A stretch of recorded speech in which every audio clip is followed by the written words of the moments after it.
This video is brought to you by SCDKey, the best website that you may visit in terms of very affordable deals and best offer para sa application softwares, games, and yes, operating system. And syempre, napakadali rin mag-sign up since you can just sign up using your social media account or Google account or manually sign up sa kanilang website. And there you are, you may check the Windows 10 Pro, and by using our promo code, ma-avail mo lang siya ng around $14.95 or 700 plus pesos. And yes, there are a lot of payment options using your credit card, debit card, via PayPal account, or if you have a PayPal account like mine, yun yung gagamitin natin. That's it mga kaibigan. Check the description below. May mga links po tayo dyan to go directly sa kanilang website. Welcome sa ating channel mga kaibigan, na nandito ulit tayo ngayon para sa isang overview and of course featuring this PC build. Ginawa na rin natin ng PC build itong B550 Steel Legend. And ang alam naman nating lahat mga kaibigan na Asrock Steel Legend series is one of the bestseller model nila dito sa Pilipinas. And as of now, para maipakita ko ng mas maayos yung overview, ilagay ko na rin siya sa isang PC build. And at least you can have yung perspective kung anong itsura niya pag nakalagay na sa loob ng chassis. And of course, the processor, the sweet spot processor na bestseller sa AMD lineup, AMD RYZEN 5 3600. Alam ko medyo nagsasawa na yung iba na matagal na dito sa channel, kaya hindi ko na rin masyadong binigyan ng maraming benchmark in terms of the processor kasi nga it's more on the motherboard naman yung topic natin. So if you want to know more about the AMD RYZEN 5 3600 PC build capabilities, you may just check the link. Ililink ko na lang dito sa ating description, or check some of the previous videos na in-upload natin last month. And then of course, if you have seen also the VRM testings na pinakita natin sa page, it's not what you will see in this video kasi hindi pa po tapos yung mga benchmark actually ng ating motherboards. Soon pa lang po, iniipon ko lang po yung mga benchmark to have the complete comparison video na i-upload by at least midweek of July. And ayun mga kaibigan, for more videos like this, feel free to subscribe dahil mas marami pa akong papakita mga kaibigan. Lalong-lalo na ngayong June and July is naglalabasan na yung mga bagong motherboards.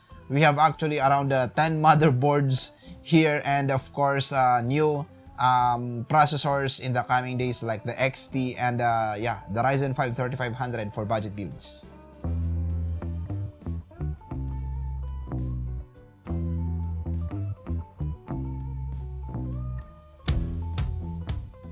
Okay, so konting highlight na lang about the other components na ginamit natin dito. For a step-by-step guide on how to assemble a gaming PC, check the link sa description. Meron po tayong guide dyan, detailed guide on how to build a gaming PC, step-by-step hardware part. Then at the same time, kung software naman, meron din tayong guide dyan kung paano mag-reformat ng ating gaming PC. Check nyo po yung description natin for the links. Okay, so before we will start the overview of this B550 Steel Legend, wrap up ulit natin.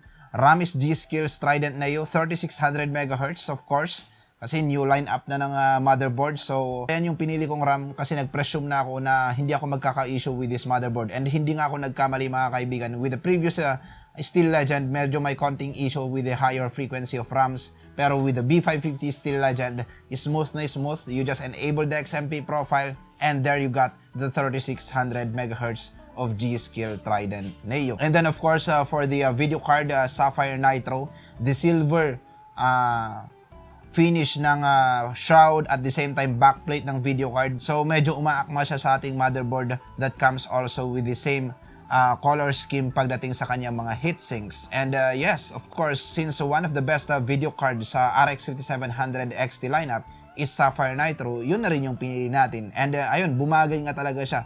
When you look at the build, parang akala mo iisang brand lang yung video card at saka yung motherboard. And then of course the chassis is DARKBLADER G. It comes with this very huge space inside. It's a full tower chassis actually, kaya medyo malaki nga talaga. And then at the same time, hindi ako magkaka-issue pagdating sa clearance, na i-mount natin ng sobrang dali yung ating AIO sa top, the COUGAR AQUA. So it's a infamous model ng COUGAR. Pero kung kilalang-kilala nyo na ang COUGAR that comes with this good gaming chairs, chassis, na kakaiba yung mga itsura, there you have also their AIO para makompleto mo na yung setup mo na kahit pa paano AIO mo COUGAR, chassis mo COUGAR, mas maganda tingnan. Pero we'll dig more details about their products in terms of AIO soon sa mga upcoming videos. Pero for now, it's more on the aesthetic sides muna yung may papakita ko at saka clearance side nitong COUGAR AQUA AIO at the same time this DARKBLADER. Sobrang bigat ng chassis na to. It's one of the heaviest chassis. Tinanggal ko na yung dalawa niyang tempered glass, both panels, side panels, and still one of the heaviest chassis na nabuhat ko. I think I have shown you the weight of this chassis when I use this chassis with the Threadripper. So, ito pangalawang beses ko nang pinakita sa inyo yung DARKBLADER G. Pero medyo mas hina-highlight ko lang siya with this video kasi mas akma yung pricing niya at worth 6,000 plus. And RYZEN 5 3600 at the same time RX 5700XT build. Akma or saktong-sakto lang na piliin mo tong chassis. I appreciate this chassis. The part that you can mount your video card vertical, clearance wise, front, top, and of course lots of lightings options na pwede mong gawin dahil may float mo talaga yung lighting niya doon sa front dahil meron nga rin siyang acrylic dyan na parang LED bar, and then meron ding clearance sa front at saka sa top for good airflow. Okay, so let's proceed with this Asrock B550 Steel Legend. Aside from the part na sinabi ko kanina regarding RAM, mas maganda na yung compatibility niya for higher frequency RAMs. Ang isa sa mga na-appreciate ko rin with this motherboard is of course the improved aesthetics and more functional features. Yung kanyang mga M.2 slots, meron na silang cover ng heatsink which is beefy, heavy heatsinks. It's very good to see it kasi nakakadagdag siya dun sa silver or white accent ng motherboard. At the same time, functional siya kasi nakakatulong siya in terms of cooling pagdating sa mga M.2 SSDs. As I have mentioned before, big deal po ang M.2 SSD na meron dapat heatsink cooler. Kasi nga dito sa Pilipinas or dito sa mga Asian countries or sa atin na tropical country is sobrang init, and kung mainit po yung SSD mo, then mas mabilis siya magde-deteriorate, and we will be discussing more about that soon when I will show you the T-Force CARDEA liquid na ginagamit ko as of now. And then another thing na na-appreciate ko is this 14-phase power design or power delivery pagdating sa VRM. Of course, numbers are just numbers. It's not the basis to say na ito is may mas magandang VRM kasi hindi lang po temperature ang basehan ng good VRM. There should be the result ng how good is also the VRM design, the implementation of the parts, brands of components, paano ba nila dinesign, and that is what we will be discussing soon. Kaya medyo natatagalan po tayo mga kaibigan kasi temperature is just temperature, that there are lots of factors na pwedeng makaapekto like heatsink, or it can be compensated by heatsink or other parts. Ang isa talaga or pinakamalaking bagay talaga na na-appreciate ko with the B550, of course, the features of having this PCIe Gen 4. And yan is mahahalata at mahahalata mo if you are also using a Gen 4 SSD.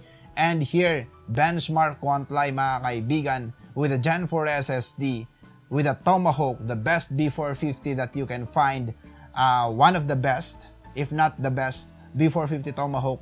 And nakita natin mga kaibigan na nabobote yung ating Gen 4 SSD. Of course, if you will be just grabbing NVMe na regular, not Gen 4 NVMe, magkakaroon ka naman ng mga result din na decent with the B450. If you have a B550 motherboard and you go for a Gen 4 SSD, what a significant number mga kaibigan. As you can see at the graph, ang layo. These are raw graphs mga kaibigan. Those are not just created using my Excel file, hindi ko yan in-input. Those are raw graphs from our benchmarking tool na makikita nyo at sobrang layo talaga ng difference. And that is the really significant reason kung bakit mag-a-upgrade ka na ng B550. Ngayon, in terms of gaming naman mga kaibigan, there's no significant numbers pagdating sa difference from Gen 3 to Gen 4 using an RX 5700 XT. Pero of course, future-proof wise, it's still better if you will be going for the B550 Steel Legend. Now, for other results or other benchmarks, yan po is malalaman natin in the future dahil marami pa naman tayong mga ilalabas na mga videos in the coming days. Pero at least you have now an idea how does this B550 Steel Legend look like. At the same time, of course, what will be the build look like kung ito at yung Nitro ang pagsasamahin natin with one build. And ayun nga mga kaibigan, you have now also an idea or first impression with the B550 motherboard, and more details about B550 motherboards will come in the coming days. Keep posted mga kaibigan, and yes, feel free to subscribe. Thank you, stay safe everyone, and have a nice day ahead.